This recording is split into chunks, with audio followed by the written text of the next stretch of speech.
All right, good morning, everyone. My name is Inmar. I'm a senior engineering manager at Uber ATG. That's the self-driving division of Uber. And I'm going to tell you a little bit about deep learning for self-driving. So first of all, so within Uber, which I'm sure everyone has heard of, there is a division, ATG, Advanced Technology Group, which is just code name for self-driving. All we do is self-driving. And within ATG, there is an R&D group that's based out of Toronto primarily, where I'm based out of, where we develop new models. So we've heard a lot about neural networks. So everything we do is neural network based, but we are kind of pushing the envelope on what's possible and developing new models. Most of them we publish in academic conferences. And then I lead a team of research engineers where we take these models developed by the researchers who sit next to us and we productionalize them. So we put them onto the car and deal with everything that is needed in order to take a neural network that was developed outside of a big complicated software stack and actually push it into production. And I'm going to tell you about some of the technologies that we've been developing today.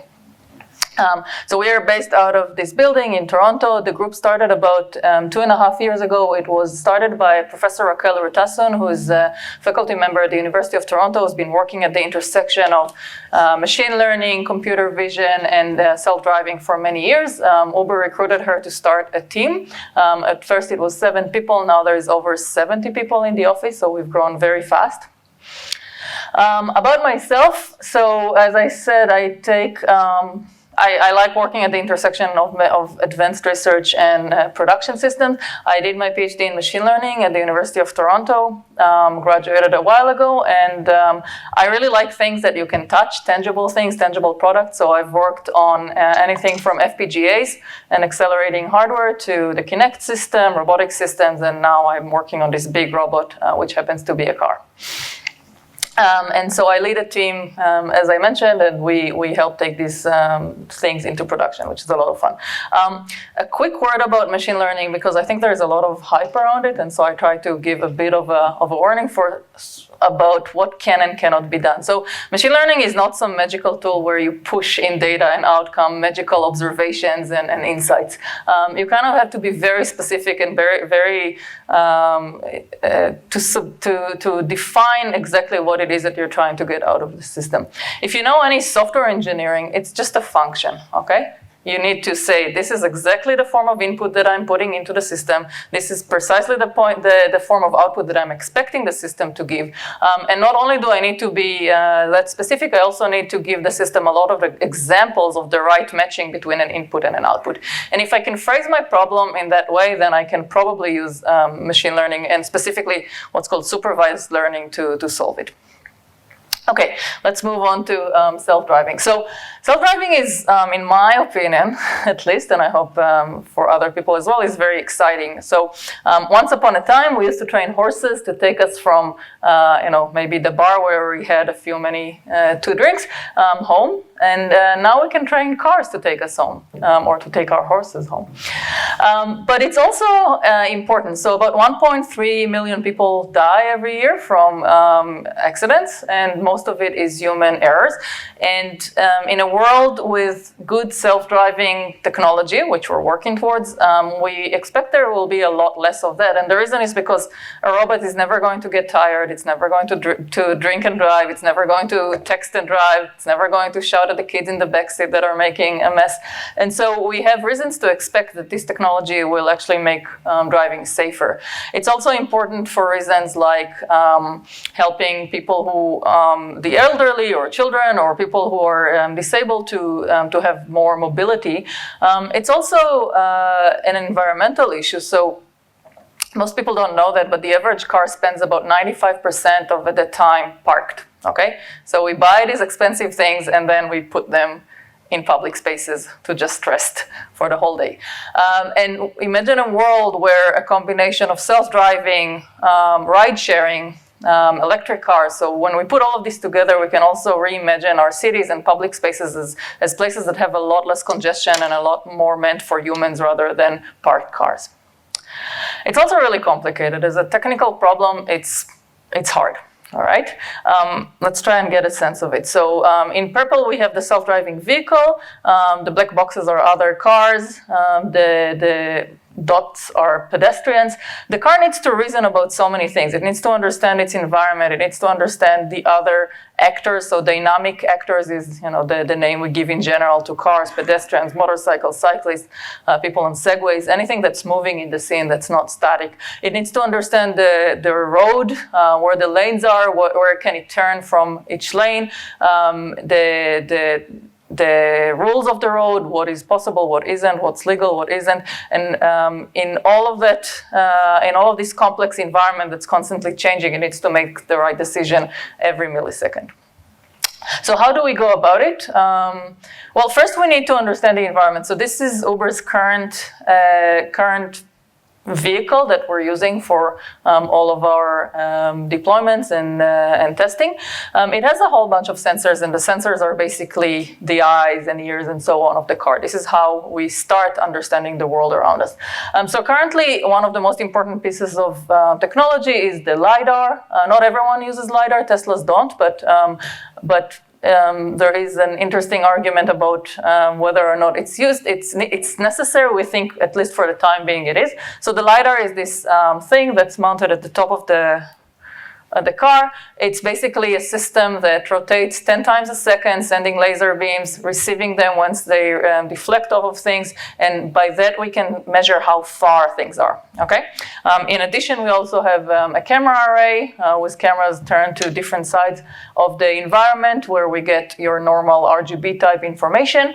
There is radar, ultrasonics, a lot of different sensors go onto this system.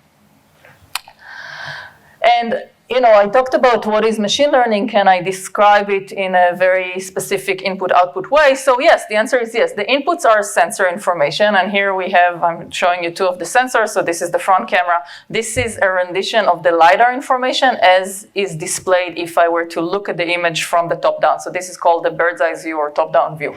It's a bit hard to know, but the car is here. These are the roads.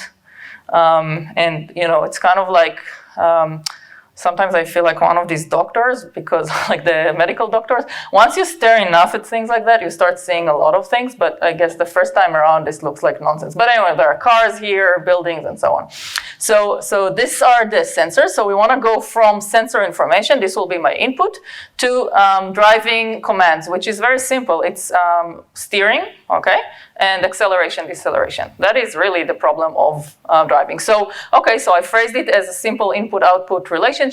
I can actually go and collect a ton of data and feed it into this massive neural network, because I said that if I have precise input, precise outputs, and a lot of data, then there is reason to believe I can solve the problem. It's not that simple, though.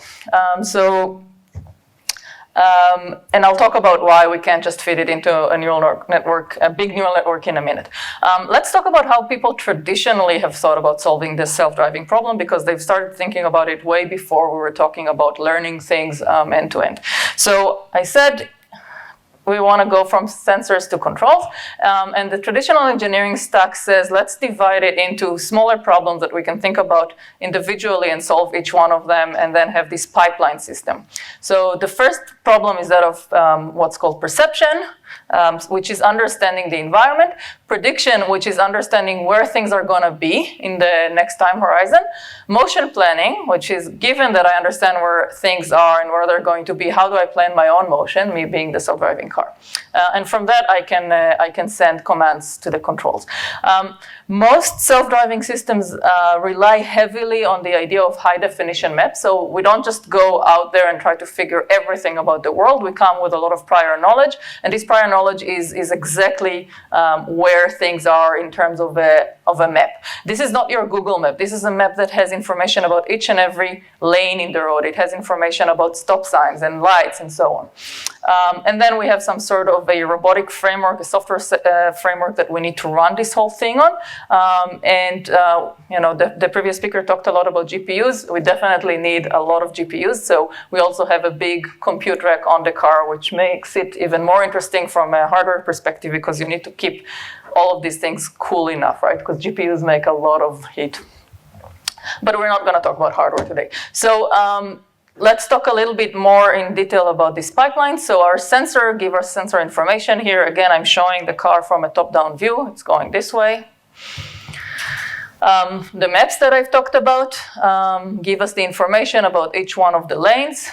Once you have the map and you have the sensor information, you actually have one small subset, one small problem you need to solve, which is given the map and my sensor information, where am I on this map, right? This is called localization.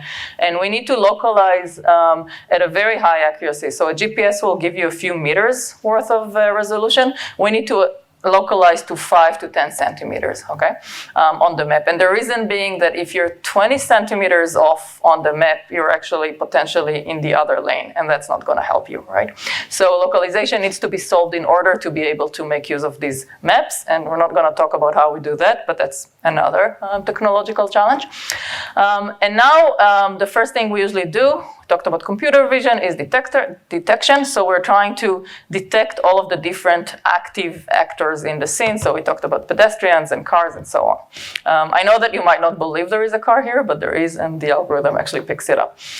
So this is the first phase we need to detect. And again, we can solve this as a computer vision, machine learning type of problem. Then we need to track over time. The reason we want to track over time is because once you can track the same individual car over multiple frames, you can start doing things like estimate how fast it's going, because we are going to need to know that.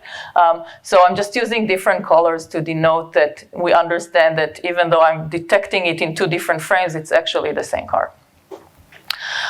Once I have my detection and tracking, I can go into this task of prediction, which is where do I think each one of these actors is going to be in the next time horizon. So this is here denoted by showing these waypoints. So for example, this car, I'm showing at every 100 milliseconds where I think it's going to be, and this is based on its historical profile of how fast it's going and where it's going, as well as some models and estimation of where it could be, also taking into account the lane information and where could it possibly go in terms of the rules of the road.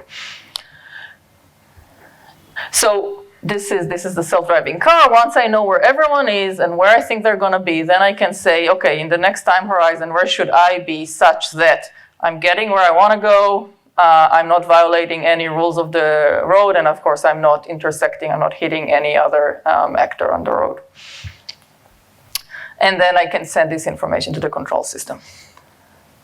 So I'm not going to go through this, all of the things here on this table, but we've talked about this traditional engineering system where you have a pipeline of different problems that you're solving in isolation. And then there is this idea of, well, why don't we just take a big neural network and throw all the information in and train it? It's pretty easy to train this thing, so you can get a demo up and running within days if you have the data. But it's also very hard to interpret. So when the model, if you put it into a big neural network and the model does something you don't understand, you have no explainability, no interpretability, no ability to reason about why it's doing the wrong thing. Whereas with these pipeline systems, you have some sort of intermediate steps and you can understand, oh, the reason it didn't stop here, it's because it didn't detect this particular pedestrian, because I know what my detection system told me. On the other hand, you waste a lot of computation in these traditional models. They take longer because each step might take quite a bit of time. You make hard decisions at every point as you move information from one subsystem to the other, and you kind of lose the uncertainty that is inherent into the problem. So from a vision point of view, like not computer vision, but strategic vision, technical vision, what we want to do and what we're driving towards in terms of the new research that we're developing is how do we marry these two things? How do we get to a point where we get all of the benefits from the engineering pipeline, as well as this idea that we can learn everything from real examples? And so we've been moving the technology towards end-to-end learnable and interpretable driving systems. And I want to show you some examples. So this is one of the first models that we published. So again, everything we do, we publish in academic conferences. We have a website. You can see all of the work that's coming out of the lab. We've gotten about 80 publications since starting 2.5 years ago, all in top conferences. There is a whole bunch of conferences coming up right now that are computer vision and robotics, where we have about 10 papers that are going to, again, advance the state of the art on a lot of these canonical problems in self-driving.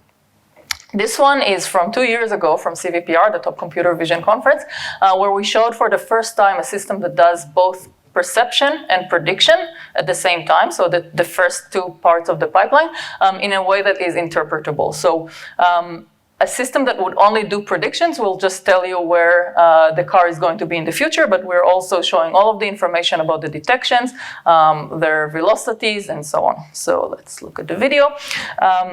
And this one is based only on LiDAR information. So what we're basically seeing here is each box represents a car that is detected by the model. The waypoints demonstrate where the model is predicting the car to be. The fact that the colors are persistent across the frames. So this is 10 frames a second.